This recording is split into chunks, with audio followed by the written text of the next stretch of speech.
waaw gars yi encore pour yéen ñëpp pour yéen ñëpp mel na ni li ëpp dañ ni kii la ñuy utiliser comme finisseur bâtonnier li ëpp ci ñi revenir mais pourquoi pas Alibo mënul nekk finisseur pourquoi pas question bu mooy reposer la encore sachant que tey Alibo njool na rëy na am na TP donc sur 4 critères 3 critères yépp am na ko pourquoi moom mënul nekk finisseur sachant que ñee déjà ay borom wet lañ ba pare te bâtonnier borom hauteur pourquoi Alibo nekkul finisseur bi ñi nga xam ne defuñu Alibo finisseur bi est-ce que mën nañ expliquer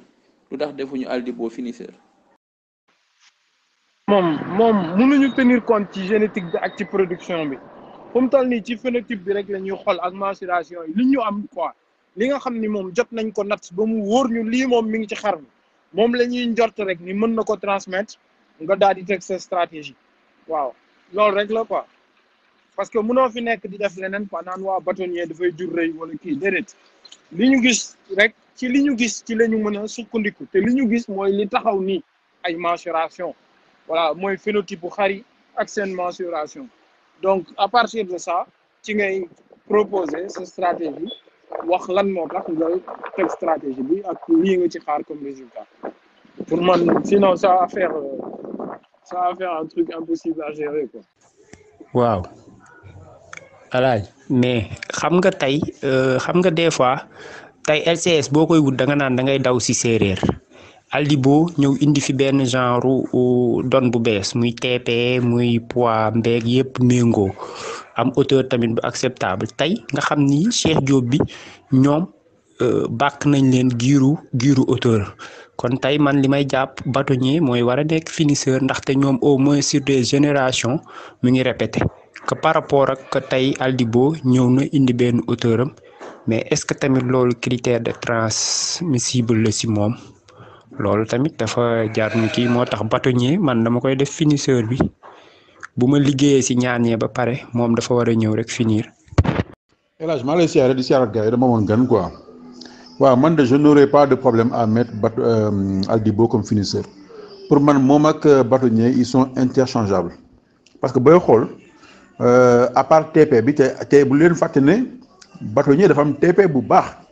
ku xam xar boo ko xoolee. xam ne bu nekk ci état de forme bu baax dafa am TP bu wóor a wóor waaw donc man ñoom ñaar ku ci mën a finir rek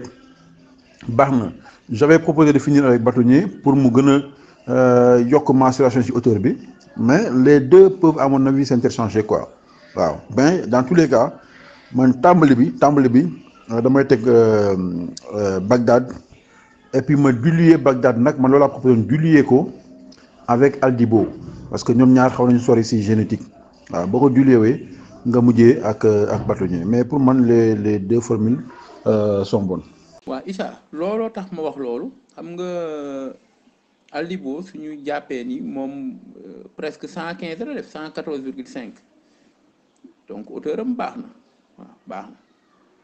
poids moo ëpp poids TP moo battre de très loin yeneen ñi TP donc sur 4 critères yi ñuy jugé ci ñetti xar yi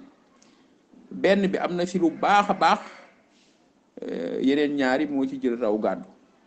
gàddu gi moo ko jël donc pour man pertinence bi voudrait que normalement xanaa moom la ñu war a finir pour mu terminer liggéeyu ñaar ñële. waaw El Hadj waaw si kaw mën nañ jiital Alibo mais kon xanaa kon Bagdad la ñuy def deuxième ñu mujjee bâtonnier quoi. waa àll non man dama ni pourquoi comme Alibo moo gën a équilibré ci 3 mâles yi pourquoi waruñu mën a mujjee Alibo. waaw El Hadj bon question bu xaw a compliqué ngay laajte nii. xam nga man pour man dama am benn vision quoi man dafa am benn façon bu may gisee man pour man critère boo mënti di ko liggéey boo mënti di liggéey boo bëggee di liggéey benn critère ci xar nga ne par exemple LCS laay liggéey wala hauteur laay liggéey wala machin bu mu mënti doon war nga mën a xam nan laa la ko mën a expliquer war nga mën a dem ci souche bi nga xamante ni ñoo ko gën a mën a joxe nga liggéey ci souche boobu parce que xar yi fii ce que tu vois ah man ni ma ko peegee xar yi ñoom ñëpp par exemple dañuy bokk ci seeni production à travers femelle li ñu leen di jox benn équilibre bu ñuy def ci xar ñoom ñëpp da ngay gis xar bu gàtt di jur xar bu njool ak xar bu gudd ah da ngay gis le contraire aussi tamit da ngay gis lépp voilà parce que mun nga ne man par exemple bu may liggéey poids j'ai le choix mun naa dem dugg ligne galactique mun nga ne mun naa dem jëli Sibéru mun nga ne mun naa dem jëli Bagdad parce que ñoom ñëpp effectivement dañuy def poids ba Aldibo on a vu le poids qu'il a amené au Saladam donc ñoom ñëpp dañuy def poids Renaissance daf koy def bu baax a baax hauteur bëri na du ñoom bâtonnier kese on a vu Teranga xaru hauteur la te di ko jur voilà donc yow yaay xool en tant que éleveur rek par rapport ak nag sa jubluwaay foofu du ma ci mën sori bu baax voilà mais man ci sama jàngat ak man par rapport ak man ni ma ko gisee bon man pour man sans exclure personne Bagdad ak bâtonnier yi c'est des moutons très très complémentaires ak ñoom ñaar rek li nga soxla yëpp je pense que war nga ko mën a am pour man quoi si sama jàngat Aldibo c'est un mouton très équilibré voilà bon mais yow complémentarité boobu aussi boo koy indi ci boo koy liggéey yaa ngi créer équilibre en même temps parce que boo jëlee 2 moutons très complémentaires mu leer na la kii da lay jox sur 4 critères 2 que la tamit sur 4 critères mu jox la 2 tu amènes l'équilibre yaa ngi indi équilibre boobu en même temps voilà xaw ma nag ndax di nga ko xaw a bon yow di nga ko comprendre quoi voilà. bon El bon man loolu laa gën a xalaat quoi bon njëkkee ko quoi moom laa gën a xalaat ko mujjee ko quoi moo ci gën a rëy quoi nga njëkkee ci rëy dem ci wet bon soo ko demaat ci hauteur quoi waaw pour man liggéey bi moo gën a liggéey boobu moo gën a logique pour man quoi. maa ngi siyaar man de xaw ma seen débat bi sax fan la toll mais waaye li ma si mën a wax daal xam naa daf mel ne wàllu croisement ngeen wax man li ma si xëy na musuma gis finalité croisement mais li ma jàpp ci croisement yi ak li ma jot a gis que ni jël lu gudd teg ko ci lu njool terminé ci lu mel ne Aldibo je crois que moom moo gën a gaaw moom la bon man boog ci laa gën a am yaakaar jël lu gudd teg ko ci lu njool mu jox lu diggu doomu leneen njool ba dafay fés dafay nekk nga jëlaat ko teg ko ci genre loo xam day am kees ak rëy man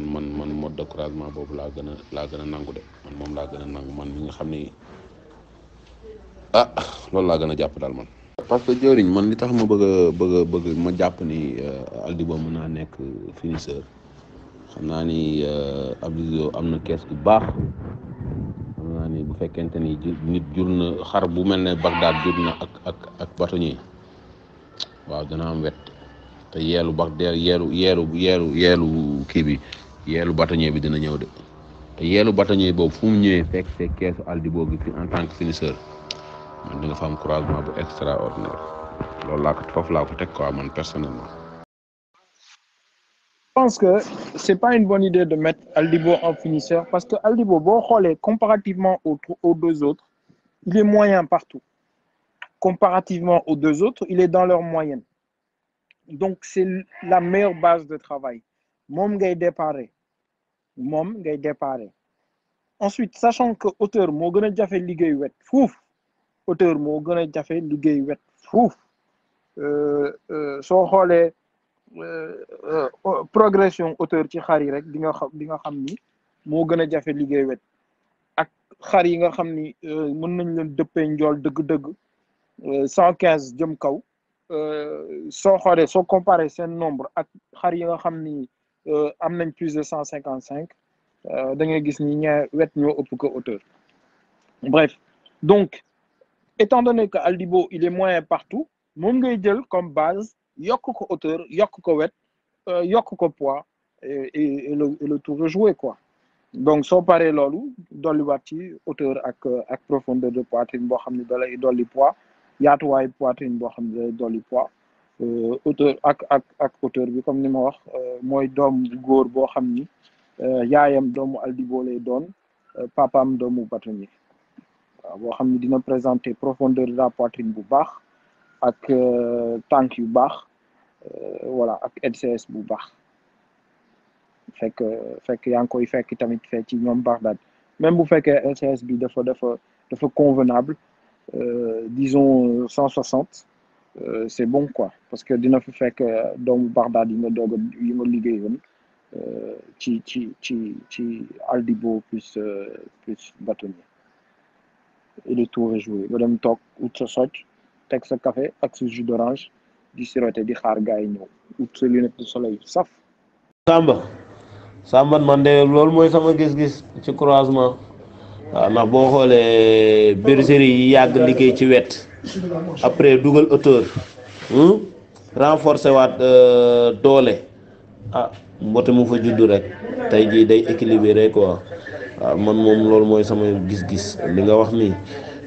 yor ay femelles yu am wet jël mâle bu njool teg ko ci après dugal mâle bu am doole macha allah waaw moom loolu moom sama gis-gis ci la moom la daal ci élevage. mais El Hadj man aussi dama gis ni comme quoi li ñuy wax ci sunu xar yi chaque jour dafay ñëwaat ci seeni doom est-ce que xar bu njool xar yu njool yi ñu fiy wax njool nañ lool est-ce que jur nañ comme seen bopp est-ce que jur nañ seen bopp xar yi ñuy wax équilibré trop équilibre ba toll yéen est-ce que ñu ngi jur li équilibré à ce point voilà loolu moom question yooyu moom à chaque fois dafay dellu si waat te vraiment si question bi nga posé nii Issa voilà man daal tontu bi intéressé na ma trop. jëriñ luft man jàpp naa ne ñaar yi mën naa liggéey bële mën na wax naa si kaw ne Aldibo troisième nga ñu indi Aldibo troisième mal loolu dadul yàq ci ñaar ñi leen liggéey dara moo tax ma xam ne boo ko indee mën na see yokk mais mënu see wàññi dara doomu Bagdad yi wala Bagdad ku mel ne roi Arthur bii nga dugal boo ko jëlee ay doom yu jigéen bu la neexee mën la indil exemple leen doom bu jigéen doomu Arthur bu jigéen indil la benn doomu greffier bu góor indil la ko nga xam ne ñii kii day def rëy Bagdad doomam bi roi Arthur bi doomu jigéen dañoo rëy am kees gudd dañoo am kees dañoo gudd boobu yooyu femelle boo leen jëlee teg leen ci ku mel ne greffier yi nga xam ne yax day def yeel bu wóor gis nañ doom bi am na doom bu nekk ci Xaadim Saw genre xar yooyu tamit boo leen boolee leneen loo si yokk du yàq rëyaay ba te wet dana fa am ñëpp xam nañ ni Bagdad yax bi dëgg na fa hauteur dana fa xam parce que ñëpp xam nañ ni bâtonnier hauteur yeel dëgg na fa champion luft. Abou duma d'accord si que li nga wax ni Aldibo moo si gën a moyen Aldibo moo sut Bagdad moo ko ëpp poids moo ko ëpp TP Bagdad daf ko gën a gudd rek Aldibo il a 114,5 presque 115 la Aldibo deux critères moo ko ëpp bâtonnier mooy TP ak poids bâtonnier ëpp ko deux critères mooy kii wet ak hauteur mais kon donc d'accord ma ci li nga wax loolu déedéet d'accord loolu rek laa la confirme laay wax ni ñaari ñooñu rek je crois que ñaari yooyu rek croisement la boo xam ni mën na remplacer croisement ñetti maal yooyu yaakaar naa croisement ñaari maal yi mën na remplacer croisement ñetti maal loolu jàpp naa ko. xam nga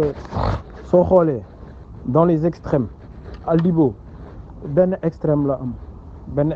am moom mooy TP boobu la Aldibo am sinon ci trois yi extrême yi ñu ngi ci ñeneen ñi ci wet bi ci poids bi ak ci hauteur bi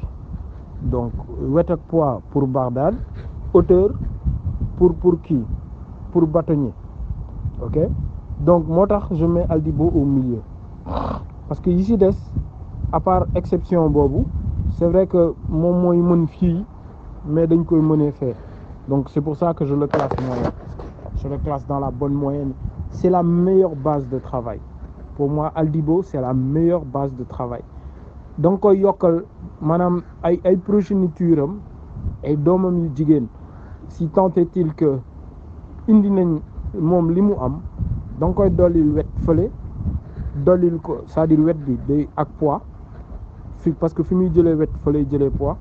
nga dollil ko hauteur te fi nga koy dolli hauteur dafay amee poids dafay amee wet pardon du ko fa ñàkk. C'est pour ça que je le mets en moyen, quoi. C'est-à-dire dans la difficulté d'acquisition, je pense que aussi il est au milieu.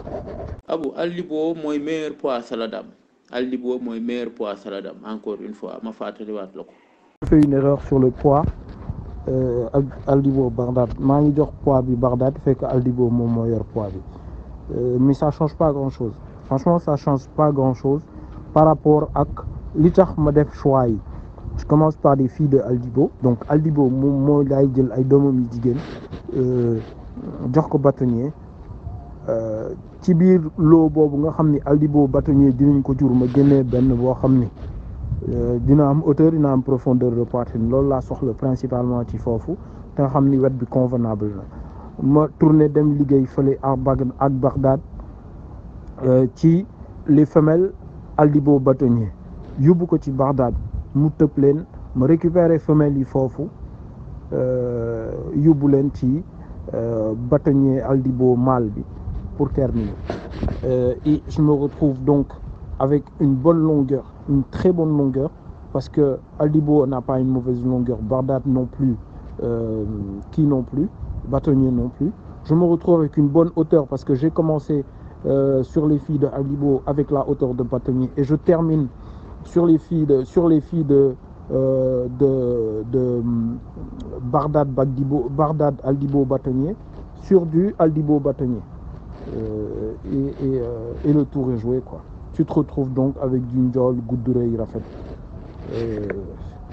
avec du marron, du blanc, du gris, du vert et du jaune. Dans mon prochain dans vocal bi ma yónnee léegi je mettais pas dama fàtte Aldibo mon meilleur poids dama ko fàtte 166,5. waaw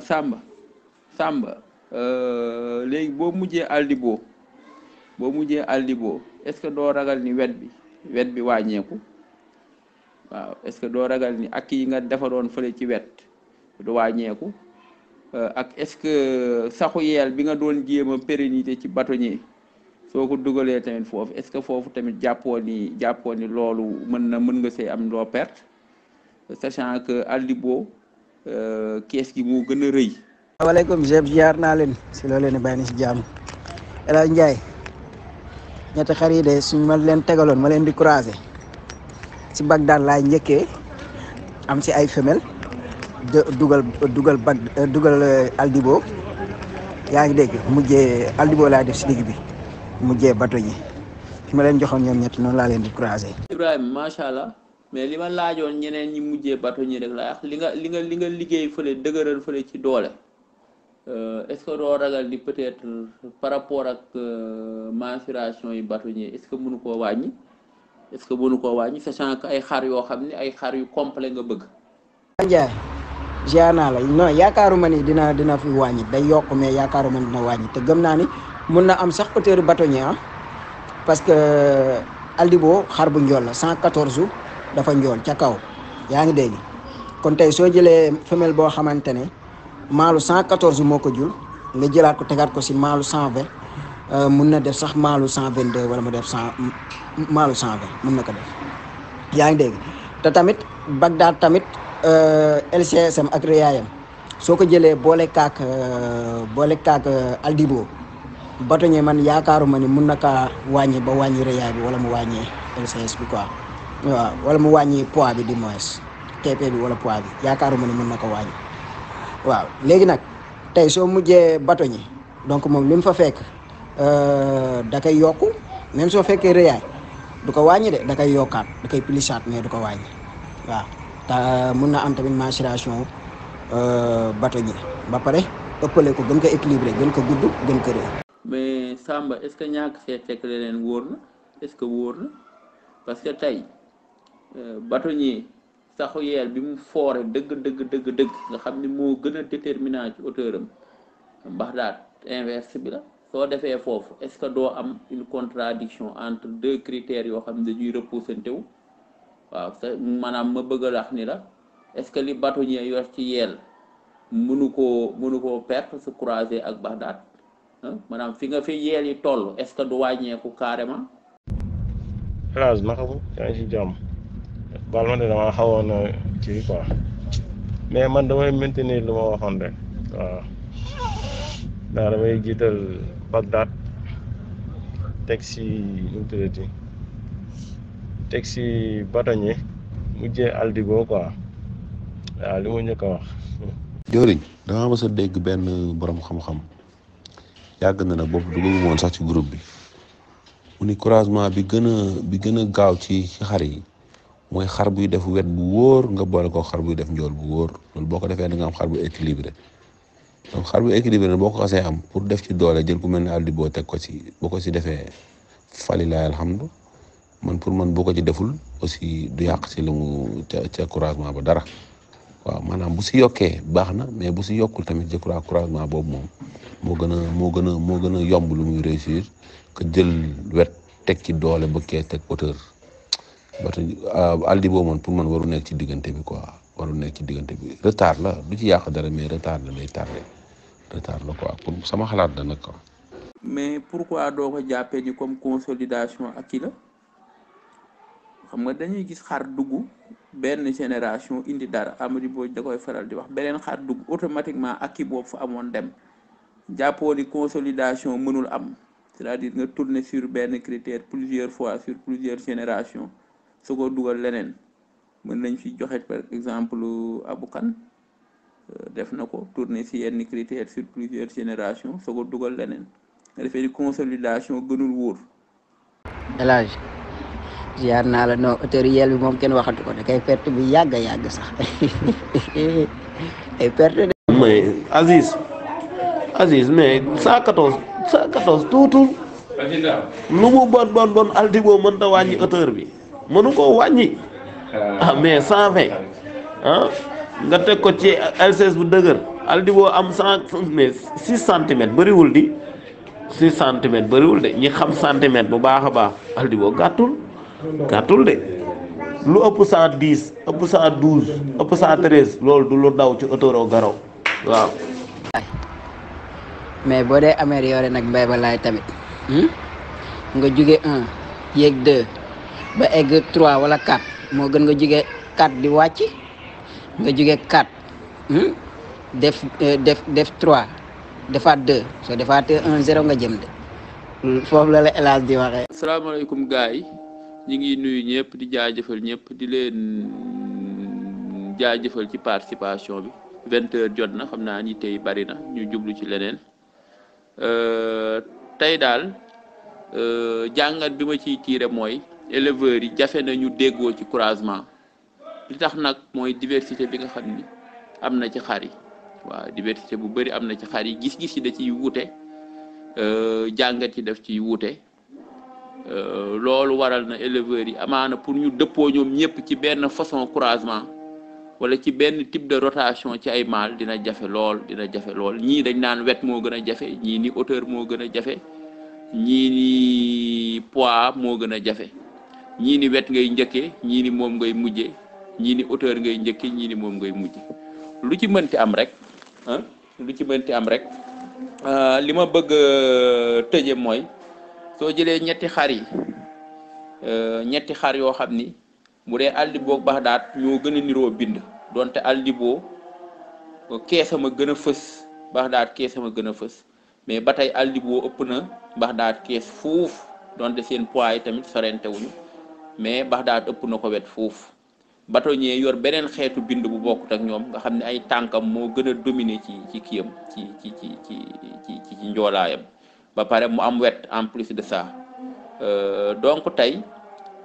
li may bëgg a bàyyiloo xel éleveurs yi mooy en matière de croisement mën nga croiser ay xar mais soo leen di croiser tamit forcément en chemin da ngay def ay choix yi ngay def dina impliquer nga am objectif boo xam ni moom ngay viser donc objectif bi moom mooy waral nga ni lii laay jiital lii laa siy teg lee laa siy teg sachant que résultat bi rek nag moom moo lay wax ni yow wax nga dëgg wala li nga def doon noonu. donc tey croisement chaque jour boo koy def ni ngay bàyyee xel ni da ngay améliorer wala dafa am looy yokk wala am lu la xar bi di yokkal noonu nga war a mën a bàyyee xel tamit ni xar bi mën na am lum la wàññil tey soo jëlee xar boo xam ni kees mooy fooram dëgg-dëgg ay tànkam gàtt nga boole koog maal boo xam ni tey ay tànkam dafa gudd lool amaana correction mën na ci am mais tamit correction mën na cee bañ a am donc croisement mën na ñëw indi lu dugg doomu mën na ñëw indi li nga bëggoon mais mën na ñëw bañ a indi li nga soxla woon nga xam ni amélioration bi ngay viser mën na faa bañ a am ci bépp croisement boo mënti def donc tey xar bi nga xam ni ay tànkam dafa gudd lool nga boole koo xar bi nga xam ne ay tànkam dafa gàtt lool mën na ñëw nekk ci benn moyenne mën na ñëw ñibbi ci ki borom tànk yu gàtt yi mën na ñëw ñibbi ci borom tànk yu gudd yi loolu lépp mën na nekk foofu parce que génétique moom moo demee noonu donc tey croisement bu éleveur bi di mënti def laaj na jàngat yu bari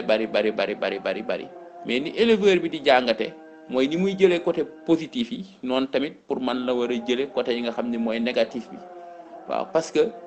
élevage dafa am loo xam ne moom la ñuy wax ay corrélation yu positive wala yu négative maanaam am na ñaari bind wala ñaari xeeti critères yoo xam ni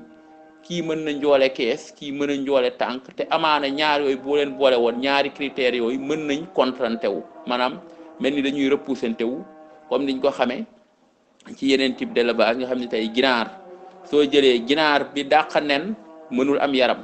corrélation négative la loolu ni nga xam ni ginaar bi nga xam ni dafay bëri ndawal poulet de chair yi disons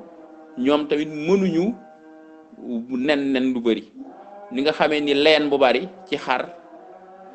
dafa nekk corrélation négative maanaam du ànd ak production meew bu bëri et cetera corrélation yi bari na trop donc éleveur bi buy croiser schéma bu ñu la mënti tegal xar yu ñu la mënti tegal il faut pour man mu jàngat bind yi jàngat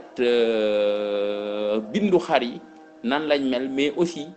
ba xam am nañ ay corrélation yoo xam ne yu positive la wala yu négative la donc loolu bokk na ci li nga xam ni moom mooy dimbali éleveur bi par rapport ak li muy croiser. jégalu damaa xawoon jàppaat tuuti donc li may mujj wax rek mooy tey ji un grand mâle soo ko jëlee tey di ko utiliser malgré ses mensurations yu mënti am il faut nga xool production bi mënul ñàkk donte def na 1m40 def wetu 160 180 wala lu mënti doon def poids wu 200 kilos sax il faut nga xool production bi waaw xar bu ma commencé jur moom faw nga xool ay doomam donc boo xoolee ay doomam melokaan bi ñu indi ak li gën a fës ci ñoom ci lool rek nga mën a sukkandiku pour xool lan nga ko war a booleel sachant que xar bi nga xam ne tey jii moo boole critères yépp ñu ne am na ko juróom dina am fu mu gën a jeng comparé moom jëmmam li nga xam ne dajale na ko lépp ci jëmmam juróom dina am fu mu gën a jeng xar bu mënti doon donc tey mâle bu mag su ko nit di croiser il faut mu bàyyi xel doom yi su xoolee benn échantillon doom li ci gën a fës di ñëwaat ci loolu rek la mën a sukkandiku pour utal ko ni xar bi moo war a tëb doom yi parce que finalité élevage mooy fexe ba am xar boo xam ni ci critères yépp daf ciy am li gën sinon bu ci amul li gën mu am ci li gën a li baax bokk lu baax a baax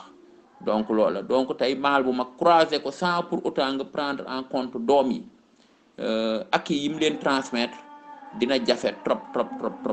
malgré rek mensuration yoo xam ni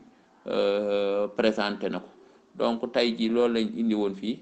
di jaajëfal gars yi nga xam ne participé nañ yëpp di leen jox dig daje ba beneen yoon incha allah.